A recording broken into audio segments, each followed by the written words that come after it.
Hello everyone, नमस्ते अनि स्वागत छ हजुरहरूलाई हिमालय किचनमा। आज म हजुरहरूको लागि लिएर आएको छु प्रेसर कुकर मोमोको एकदमै मिठो रेसिपी।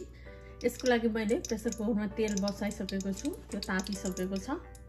अब म यसमा फुराउँदै छु आधा सानो चम्चा मेथी,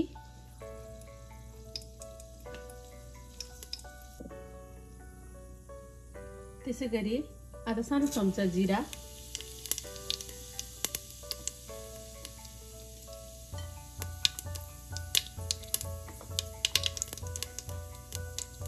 मैले राखेँ एउटा मिडियम साइजको प्याज,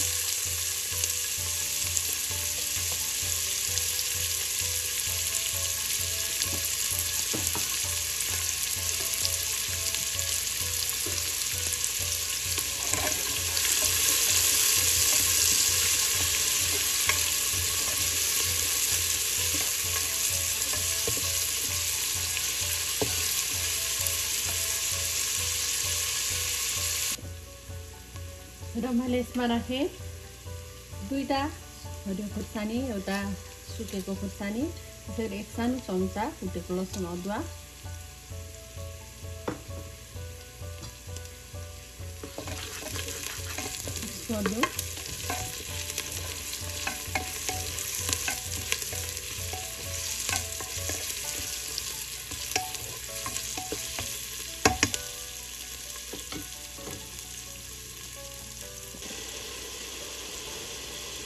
मैले दुईटा मिडियम साइजको टमाटरलाई यहाँ राखिसकेँ। अब यसलाई चलाइदिउँ।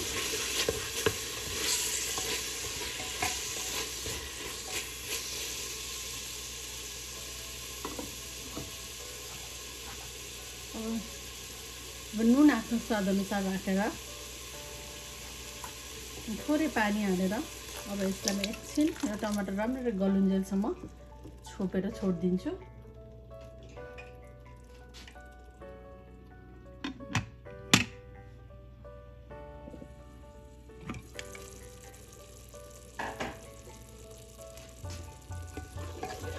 टमाटर पनि राम्ररी गलिसकेको छ। अब म यसमा राख्दैछु 1/4 कप जति काटेको बन्दा। यो चाहिँ अप्सनल हो, बन्दा नराख्दा पनि हुन्छ, भेजीहरू नराख्दा पनि हुन्छ, अथवा नन भेज बनाउन मन लाग्छ भने नन भेज सुप बनाउँदा पनि हुन्छ। र मैले राखेँ आधा सानो चम्चा मोमो मसला, यसले एकदम टेस्टी बनाउँछ सुपलाई। एक सानो चम्चा तिलको झोल,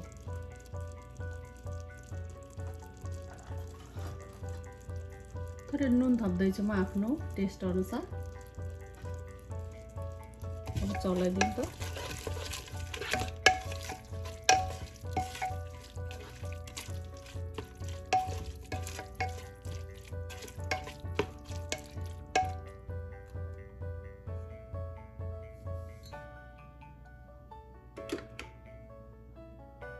र अब म यसमा तातो पानी राख्दैछु।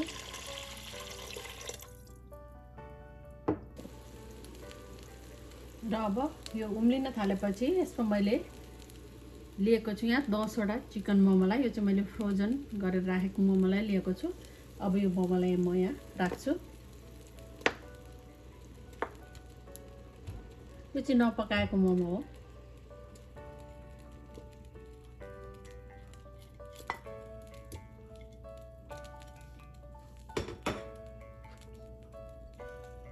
अब म यसमा राख्दैछु धनिया पत्ता।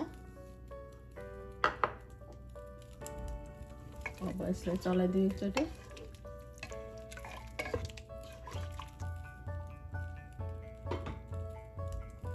अब यसलाई चलाइदिउँ एकचोटि।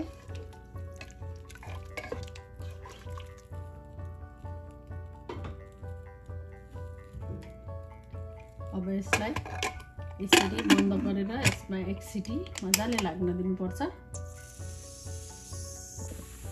अब यसमा सिटी लागिसकेको छ। अब यसको प्रेसर चाहिँ आफै बाहिर जानको लागि छोडिदिने अनि मात्र खोल्ने यसलाई।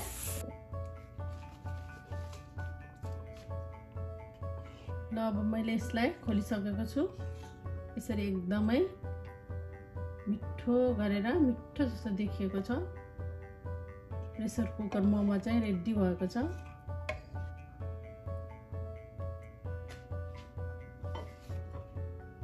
एकदमै मिठो प्रेसर कुकर मोमो अब यसरी बनेर खानको लागि रेडी भएको छ। एकदमै छिट्टैसँग पाक्छ, छिट्टै रेडी हुन्छ, सजिलो पनि हुन्छ बनाउन। हजुरहरू पनि यसरी प्रेसर कुकरमा मोमो बनाएर खानको लागि चाहिँ अवश्य पनि ट्राई गर्नु होला। हस् त, यो मिठो सजिलो छिटो प्रेसर कुकर मोमोको रेसिपी हजुरहरूलाई राम्रो लाग्यो भने हाम्रो भिडियोलाई लाइक कमेन्ट सेयर गरिदिनु होला। यस्तै रेसिपीहरूको लागि हाम्रो च्यानललाई सब्सक्राइब पनि गरिदिनु होला। सब्सक्राइब गरिसकेपछि नजिकै रहेको नोटिफिकेसन बेललाई पनि अवश्य पनि क्लिक गरिदिनु होला। फेरि पनि यस्तै मिठो परिकारको रेसिपी लिएर आउने नै छु। हाम्रो भिडियो हेरिदिनु भएकोमा हजुरहरूलाई धेरै धेरै धन्यवाद।